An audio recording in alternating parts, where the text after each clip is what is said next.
Tere hommikust ja mul on suur rõõm näha, et me ei olegi siin kolmekesi, vaid meid on täitsa tulnud inimesed täna kuulama, mis on väga tore. Mina olen Piret Masing ja mina olen samuti Solitast nagu Märtki. Tere hommikust, mina olen Raivo Ruusalepp, olen Ernst & Young Eesti konsultatsiooniosakonnast. Meie kahe peale proovime täna vestelda teemal, kuidas olla tark tellija ja aidata oma organisatsioonil jõuda küpsema andmevõime juurde või sinna suunas. Just, et me vaatasime, et meil kummalgi kahe peale on päris pikk kogemuspagas siis aitamaks erinevaid organisatsioone sellel teemal ja siis mõtlesime, et paneme oma kogemused kokku ja aitame võib-olla kuulajate jaoks seda pilti natukene selgemaks teha ja natukene nügida sel teemal mõtlema. Sina oled just rohkem ju siis nagu erasektori ettevõtetega kokku puutud oma töös, mina jällegi oluliselt rohkem avaliku sektori asutustega Eestis ja piiri taga ja meil lõuna poole jäävates riikides. Nii et, aga see äratundmine, mis meil on see, et tegelikult see, kus sektoris sa asud, ei olegi nii väga tähtis. Need probleemid on tegelikult väga ühesugused. Sealt tuligi meil see vestluse mõte üldse, et me saame aru, et tegelikult on andmeprobleemid väga sarnased ja neile on ka ühesugused lahendused olemas. Just. Aga kõigepealt siis infot meie andmetarkuse võrgustiku kohta. Aasta aega oleme nüüd siis sellise 10+ inimesega koos käinud kord kuus ja nuputanud koos, et mida me saame teha selleks, et seda andmevaldkonna ja andmeteema siis tarkust siis meie siin kohalikus keskkonnas nügida. Meie peamine infokanal on täna LinkedIni grupp. Seal on meil aastaga nüüd kokku tulnud juba 400 liiget, mis on minu arust nagu päris muljetavaldav number, mis näitab, et huvilisi ja inimesi, kelle jaoks need teemad on olulised, neid tekib ajas aina juurde. Ja me teeme siis seda nügimist sellises webinari formaadis ja täna on meil juba 10. webinar. Ja selleks, et selles infovoos olla, et seda infot kätte saada, siis kindlasti jälgige seda LinkedIni gruppi, et see on meie peamine kommunikatsioonikanal praegu. See mille nimel me siin koos käime ja mille nimel me seda nügimise tööd teeme, see on meil kirjas kokkuleppena andmetarkuse võrgustiku manifestis, millele te saate siit läbi selle QR-koodi hästi ligi. Ja seal on need meie põhimõtted hästi lahti selgitatud, et me lihtsalt väga tahame panustada sellesse, et erinevad mis iganes sektori organisatsioonid siis vähehaaval saavad teadlikumaks sellest andmevõime teemast, nende kogu andmevõimaluse teemast ja suudavad siis seda organisatsiooni arendustegevust vähehaaval tegema hakata. Ja samamoodi panustame me sellesse, et selliseid andmeeksperte meie turul aina juurde tuleks, sest et nõudlus ajas aina kasvab ja neid asju on väga keeruline teha, kui meil ei ole oskuslikke inimesi. Just. Ja see, kuhu poole me siis kõik ühiselt selle võrgustikuga püüdleme, on asi, mida me nimetasime andmevõimekuseks. Ja tegelikult on see ju selline kultuuriline muutus organisatsiooni sees või selline arusaam, et andmed on vara, mida me saame kasutada oma eesmärkide, on need siis ärilised või poliitilised, strateegilised nende eesmärkide saavutamiseks. Et me vaatame andmed kui midagi kasulikku, millega saab oma tegevust ja oma äri paremaks teha. Just.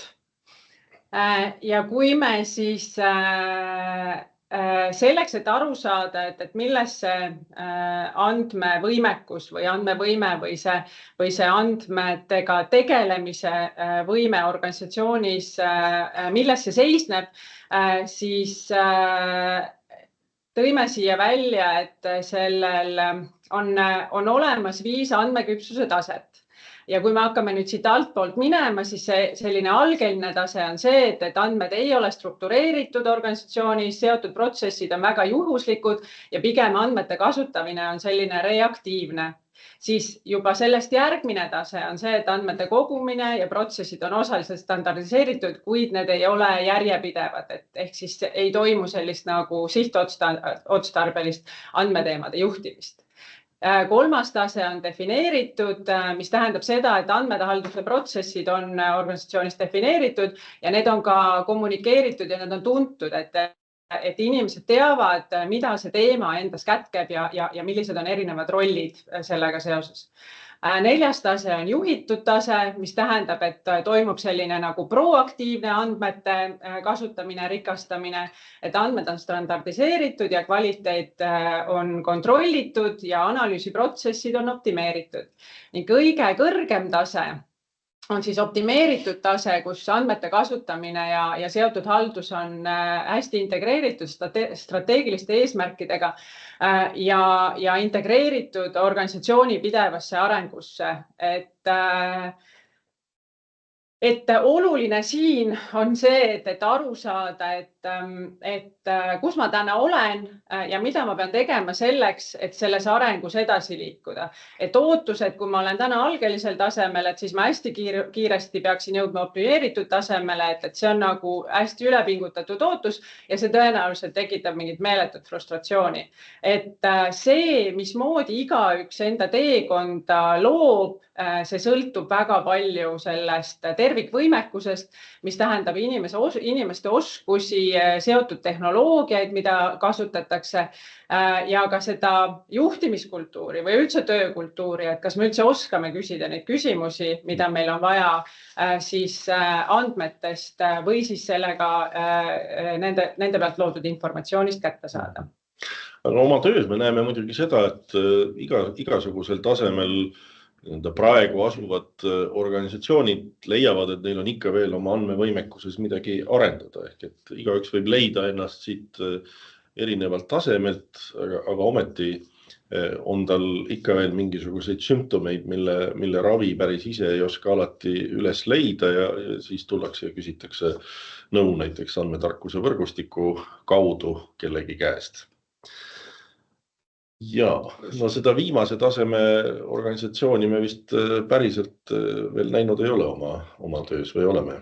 Ei ole siin meie näinud oma töös ja ei ole ka laiemalt, et ka Skandinaavias ei ole väga palju selliseid ettevõtteid või organisatsioone, et see jah, selle andmetega seotud ressursi väärindamine ja sihtotstarbeline kasutamine, see on selline protsess, või selline areng, millega ikkagi paljud tegelevad ja see töö ei saa kunagi läbi lüüa. Aga tundub siis nii, et meil kõigil on justkui sama sihtmärk või sama lõpptulemus, kuhu me tahame välja jõuda, aga see teekond võib igaühel olla natukene isemoodi ja see sõltub just sellest, kust sa teele asud. Ja siin me panime kirja mõned näited omaenda tööst, sellised põhjused, miks keegi meie klientidest on hakanud andmete peale ja andmete haldamise paremaks muutmise peale mõtlema. Oleme sellised olukorrad kirja pannud ja need on võib-olla sellised kohad, kus te võite ennast ka ära tunda ja saada aru, et tegelikult meie organisatsioonis on praegu umbes samasugune olukord.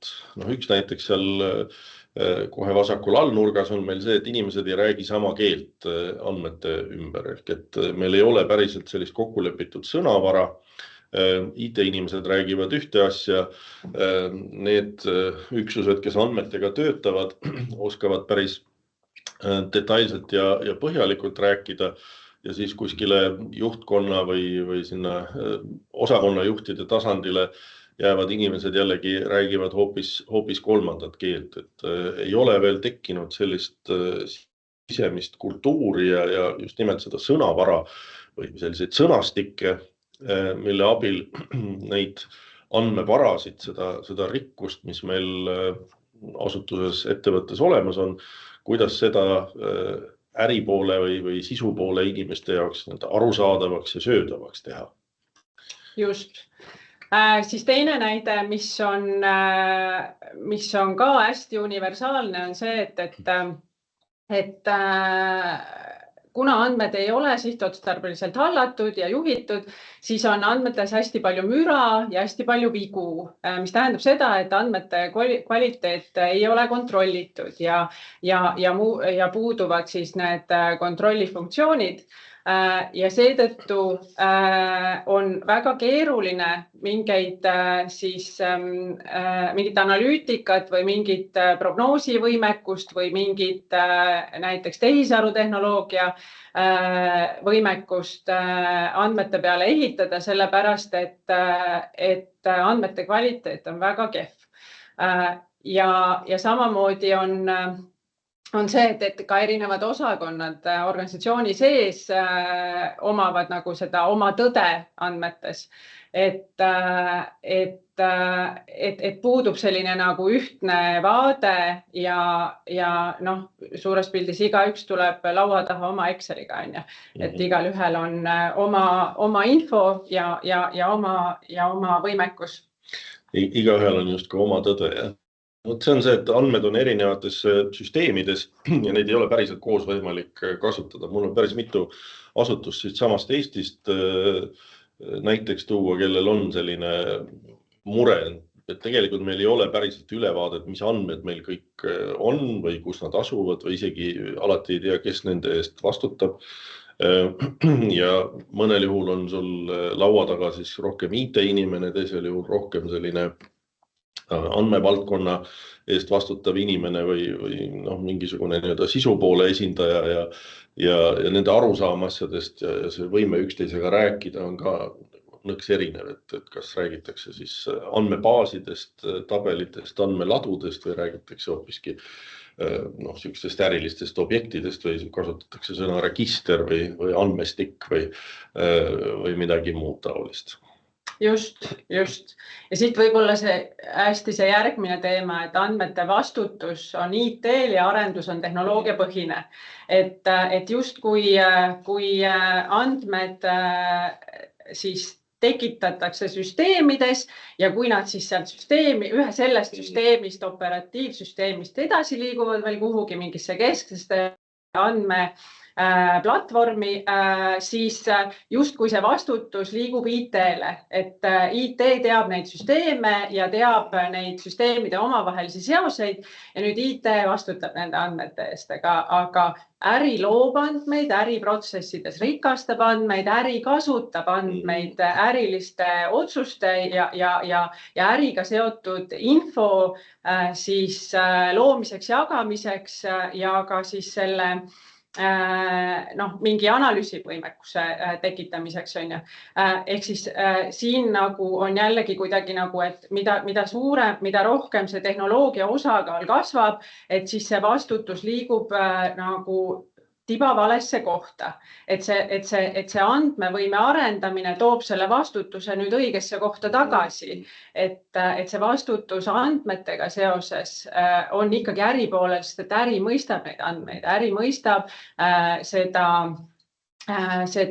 neid protsessi, seda teekonda nende andmete puhul ja IT võime on ainult aru saada, et kas need süsteemid omavahel siis töötavad korrektselt või mitte.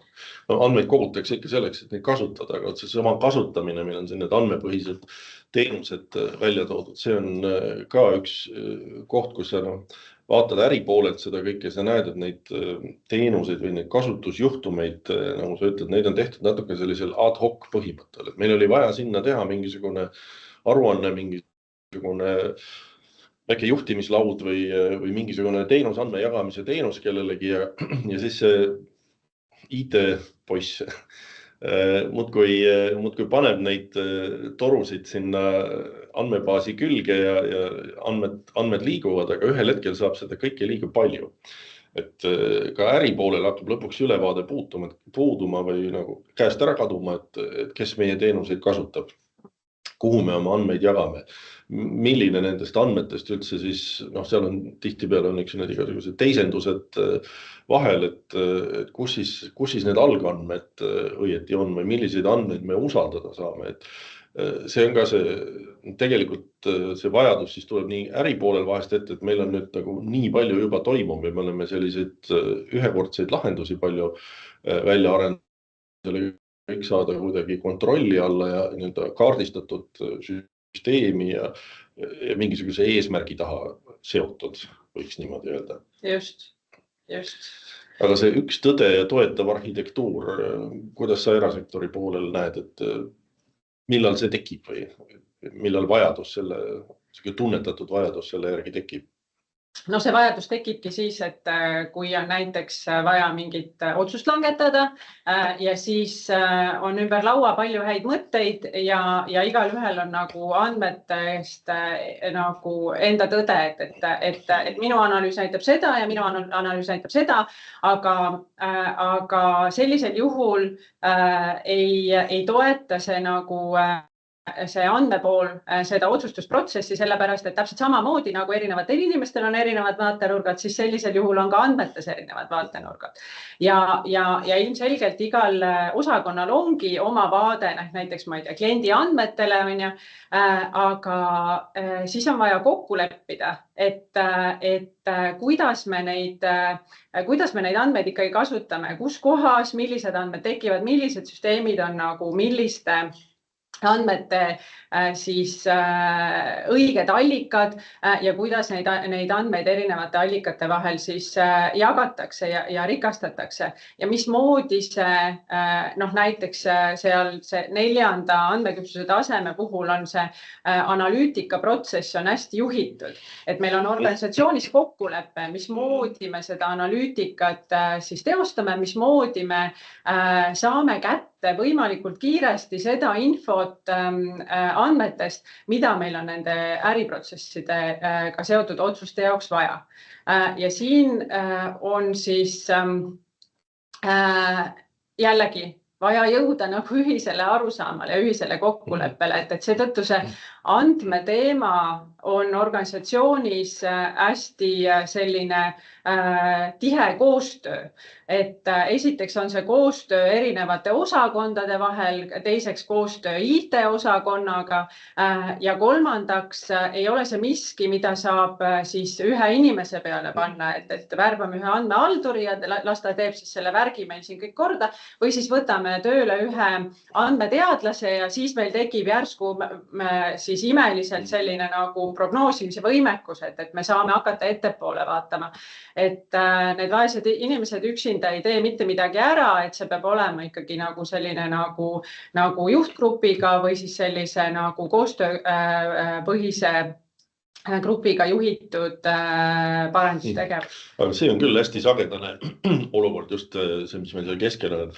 vajadus andmetega tegeleda, andmeid kasutada kasvab, aga see võimekus ei tule järgi, aga tihti ei olegi ka seda aru saama, kus meil siis täpselt praegu sellest võimekusest puudu on, mis kompetentse meil siia rohkem vaja oleks, et meie organisatsioon saaks selle äripoole tellimusega hakkama, et kas ja mida me seal siis nii-öelda prioritiseerima peame, kas meil on praegu rohkem seda andmeteadlast vaja või andmeinseneri või andmehaldurit või on meil vaja hoopis uut andmeladu või andmesõnastikku või mis nagu selline esmane ravi meie sümptomitele on ja võib-olla nendest asjadest me panimegi kokku sellise väikse retseptiraamatu, et kuidas selle kõigega peale hakata ja see alustamine võiks peale hakata ikkagi sellest, et mitte mõelda andmete haldamisest kui asjast iseeneses või selline, et meil nüüd on andmed ja me peame neid hirmsasti haldama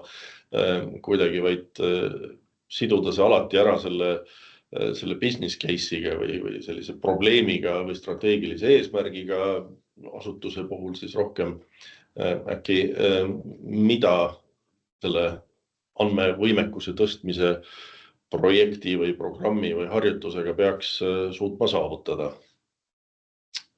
Ja et see on hästi oluline ka seetõttu, et kui see andmevõime arendamine on kellegi, ma ei tea, kõrval või hobitegevus, siis tegelikult nagu neid eduelamusi või neid edusamme organisatsiooni jaoks on nagu väga keeruline tekitada ja ilmselgelt inimeste jaoks selline kõrvaline lisategevus ei ole üldse kuidagi motiveeriv ja ma ei suuda ennast panna olukorda, et enda jaoks mingit asja selgeks tegema hakata selles teemas.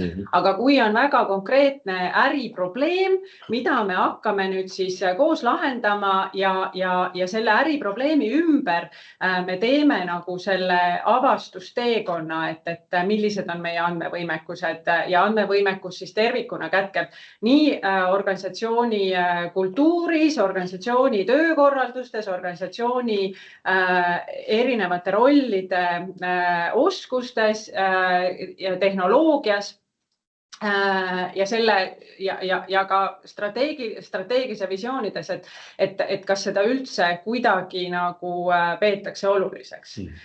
Aga selle sama nii-öelda äriprobleemiga või eesmärgiga sidumise käigus mina olen oma klientide puhul tegelikult väga palju aega veetnud selles faasis. Selle käigus on tulnud kaardistada seda, mis teil siis tegelikult olemas on, ka seda sama küpsust natukene hinnata ja siis ikkagi mõelda välja see kõige olulisem või kõige magusam ja kõige suuremat kasu andev selline siht, mille poole nüüd järgmisena jooksma hakata. Nii et tegelikult selles esimeses faasis võib meeldivalt kaua aega kulutada, et saada leida see õige nagi, mille otsa oma mantel riputada. Just, sest et see teema on vaja nagu endale selgeks teha mingi tasemeni ja see ongi nagu selline avastus, et me avastame seda teemat enda kontekstis siis selle äriprobleemiga seoses.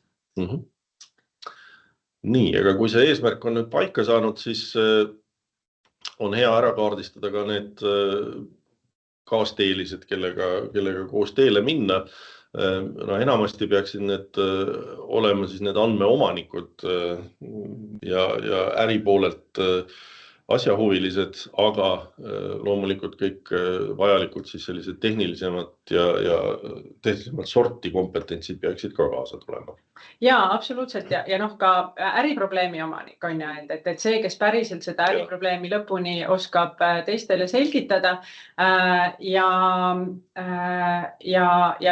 äri ja IT koostöö selline nagu selline koalitsioonitiim on siin oluline, aga samas on oluline, et see on nagu läbi 3 taseme, et see on strateegilise taseme vaade, siis on taktikalise taseme vaade ja operatiivtaseme vaade, et see peab olema nagu ka siis selline vertikaalselt läbiv, et ei ole nii, et meil on operatiivtasemel mingid inimesed, kes hakkavad siis isekeskis nüüd seal siis midagi punnitama. No kuskil umbes selle koha peal tuleb tavaliselt see tõke või barjäär ette, et aga meil tegelikult ei ole ju raha selle jaoks ja aega ei ole ja ressurssi kõige laiemas mõttes ei ole. Siis on hea võtta kätte ja vaadata peale nendele kompetentsidele, mis teil tegelikult endal juba olemas on.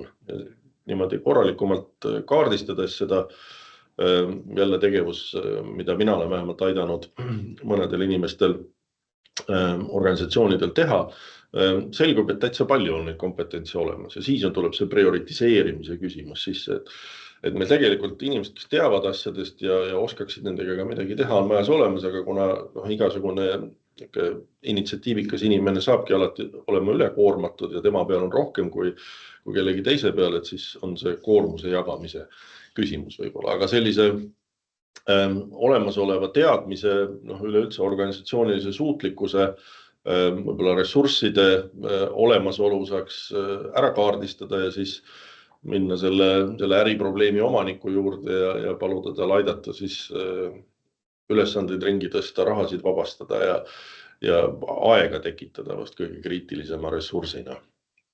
Just. Ja noh, aega ja ressurssi on võimalik tekitada siis, kui on mingi väga nagu käegakatsutav ärikasu, kust see raha siis tagasi tuleb, et mille jaoks me seda ressurssi, mille jaoks me neid tegevusi tegema hakkame. No, tihtipeale ju kogu see andmevõimekuse tõstmine, ta tundub ka nagu selline, meie sinuga teame, et see ei lõpe kunagi ja on selline kestev tegevus, aga projektipõhiselt seda organisatsioonis tehes on ikkagi võimalik näidata, kuidas ta siis kiirendab lühikese aja jooksul, võimestab mingisuguseid tegevusi, et me peame nagu tähelepanu niimoodi suunama sinna ühele aspektile, tooma selle kuskile tasemele ja siis hakkavad teised asjad jälle lahti hargnema sealt omakorda edasi, aga vahepeal meie andmevõimekus oluliselt suureneb. Just. Nii, siis me oleme öelnud ka, et võiks teadmisi juurde koguda. Jah, noh, see on lõppkokkuvõttes ikkagi nagu inimeste enda või organisatsiooni enda otsustada, aga selleks, et nagu seda teemat sellest võib-olla paremini aru saada, et koos selle välise know-how kaasamisega nagu ise võib-olla nagu kiiremini seda õpikõverat läbida ja seda teekonda siis enda jaoks välja kaardistada, sest andmevõime arendamise siis teekaart on ka miski, mis tuleb siis selle töö raames tekitada, et me teeme nagu endale nagu kokkulepped, et mis sammudega me liigume ja et me saame aru, et mis sammud on üksteisega seotud ja mis tuleb teha, mis järjekorras. Aga meie kogemus on see, et seda kõike tuleb teha koostöös, et kui sa seda välist konsultatsiooni või know-how'd kaasad, see võib olla üks inimene, see võib olla terve meeskond, see võib olla ka selline nagu ongi näiteks andmetarkuse võrgustiku poole pöördun ja küsin, et aidake mul aru saada, et ma ei tea, keda mul või kuhu poole pöörda, keda mul selleks vaja on või kust alustada, siis oluline on see, et see ei ole selline nagu tellimustarne siis teenus, et see on ikkagi nagu teadmussiire, et see teadmine, mis on nende inimeste siis käes, kes seda nagu teenust, kes aitavad igapäevaselt organisatsioone selles teemas, et see teadmine meie siis organisatsiooni tuua ja saada aru ka näiteks kas või sellest, et kuidas me oma inimese koolitama peame, sellepärast et selle andmekultuuri kasvatamiseks on hästi oluline ikkagi ka see inimeste koolitamine ja nende teadlikkuse tõstmine, nii nagu mis iganes teemas, ma ei tea, jätkusuutlikkuse teemas, küberturbe teemas, et meil on üleüldse kokku vaja väga uutele teadmistele avatud inimesi organisatsioonides selleks, et me suudaksime kõik need erinevad arendustegevused siis töösse panna ja sinna tekitada. Aga täiesti võimalik on ka see, et organisatsioon hakkab ise kusagilt minema ja ta leiab, et ei olegi nagu vaja mingit välist abi. Oluline on lihtsalt sellele teemale otsa vaadata ja hakata seda enda kontekstis kuidagi nagu lahti mõtestama, sellepärast, et päriselt selles on väärtus. Nendes andme kasutamise võimekustes ja võimalustes on väärtus. Just, nii et parim, mida teha saab, on hakata juba täna tegelema sellega probleemi otsimisega, strateegilise eesmärgi otsimisega, mille külge oma andmete teema siduda ja mille pealt siis saab hakata edasi liikuma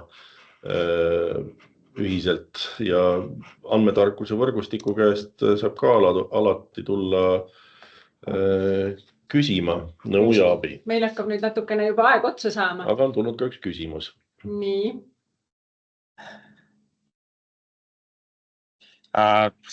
See on tegelikult minu või on küsimusi tulnud, jah? Jüri Jõemaa on küsinud. Et kuna kõik sõltub juhtidest, siis kuidas nende teadlikkust tõsta? Minu kogemus eri valdkondades näitab, et teatud ajani saadetakse juhi või protsessijuhi asemel ikka IT-poiss. Ehk siis kuidas saada juhid kuulama, et andmete teema on oluline? Riigi poolel käib see ikkagi sellise ülevalt poolt tuleva käsu ja nõudlusega, et ega see mõte, et ressursi probleem alati juhte vaevab ja selle taha pugemine on väga lihtne vastus alati, aga meil praegu ei ole võimalik selle teemaga tegelema hakata, sest ei ole raha, ressurssi ja midagi muud. Nii et ma arvan, see äriprobleemi sõnastamine, et kuidas me kasu saaksime oma andmete laiemast ja paremast kasutamisest, see hakkab kuskilt natukene altpoolt peale, kui päris suured juhid, siis selle business case'iga on ikkagi vaja nende juurde minna ja riigi poolel siis hea, kui õnnestub kohe ära siduda ka mõne organisatsiooni strateegilise eesmärgiga või siis võib võtta abiga näiteks üleriigilistest arengukavadest ja suurtest dokumentidest. Meil on näiteks AI andmete valge raamat värskelt ilmunud, mis seab kõrgelennulisi eesmärke. Ja no ikkagi see peab olema ikkagi nagu hästi motiveeriv äriprobleem, et ükski juht tõenäoliselt ei jää külmaks, et kui lubada, et me nüüd siis hakkame arendama andmevõimekust selleks, et seda tüüpi äriprobleemi lahendada ja me vaatame sisse, et kuidas seda tüüpi äriprobleemi andmetega lahendada. Et kogemus näitab, et kui see esialgne nagu siis võimalus on antud, see meeskond hakkab nagu sellega tegelema, siis ühel hetkel need juhid tulevad ise nagu küsima, et kuulge, et kuhu te olete jõudnud, mis võimalused seal nüüd on, et mida see meie jaoks tähendab. Et jah, seetõttu ongi selle fookus sellel nagu äri siis teemal, et äriväärtus nendest andmetest, äriväärtus sellest andmevõimekusest. Kui me mõne aasta eest siin tegime koolitusi riigi tellimusel, siis meil käis sellised andmehalduse sissejuhatavad koolitused läbi ka sadakond avaliku sektori kesktaseme juhti, siis ütleme. Nende kõige suurem huvi oli selle vastu, mis need head näited on kuskilt mujalt, et keegi teine on juba midagi teinud ja saavutanud ja on päriselt tulnud mingisugune kokkuhoid, mingisugune edu, aga see oli niimoodi üsna vahetult peale koroona aega ja seal oli ka üsna palju selliseid maineriskiga seotud küsimusi, kus meil koroona andmed muudkui pidid üha paranema ja paranema avalikus ruumis ja seal nii mõnigi asutus sai kõvasti vastunäppe meedias selle andmesegaduse eest, mis meil tollel perioodil toimus. Nii et ta ei pea alati olema positiivne, mõnel juhul võib ka see negatiivne näide olla kellegi jaoks motiveeriv. Ja selle andmete teemaga on selles mõttes hästi, et see on nagu hästi universaalne. Et kui digivõimekuse arendamise puhul on hästi oluline see, et mida sarnased organisatsioonid või ettevõtted teevad või kuidas nemad oma protsesse digitaliseerivad, siis andmevõimekuse vaates on see teema oluliselt universaalsem ja need näited, mida ühed või teised organisatsioonid on juba saavutanud ja mida siis näidetada jagatakse. Need on sellised, et kus nagu selline nagu äratundmine või et mida see minu kontekstis, kuidas mina oma kontekstis võiksin kuhugi sellisesse kohta jõuda või midagi sellist ära teha. Et see on palju universaalsem.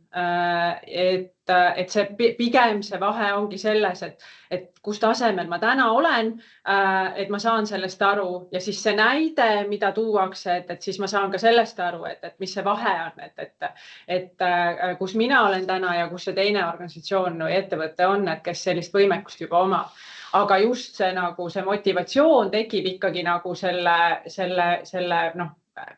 ärilise väljundi ümber, et mida ma saavutada saan, et näiteks need andmepõhised teenused, et kui ma tahan oma äri arendada ja siis milliseid andmepõhiseid teenuseid ma saan oma klientidele pakkuda, et ma mängin selle mõttega ja ma võtan seda know-how'd ja seda kogemust, infot erinevatest kohtadest, kus siis seda tüüpi näiteid on olemas juba. Nii, aga tundub, et me saime siit teema veel ühe vestlusringi jaoks, et kuidas mõjutada juhti ja ikka võita sõpru. Jaa, hästi, aga tõmbame nüüd otsad kokku, siis saame kõik veel hakata nüüd tööd tegema, päris tööd neljapäeval. Andmetarkuse võrgustiku järgmine webinar praeguse seisuga on planeeritud 19. detsembriks ja see on meie selle aasta viimane webinar, aga meil teema on alles arendamisel. Nii et järgige meie LinkedIni siis infovoogu ja need, kes on siis märkinud, et need on huvitatud kõigil meie andmetarkuse võrgustiku webinaridel osalema, siis nemad saavad automaatselt oma kalendrisse siis selle kutse järgmisele webinarile, kui siis see on meil paika pandud. Ja, meie ütleme aitäh. Just, aitäh, jõudu ja minge nüüd hakake nuputama, mis see värk kõik tähendab.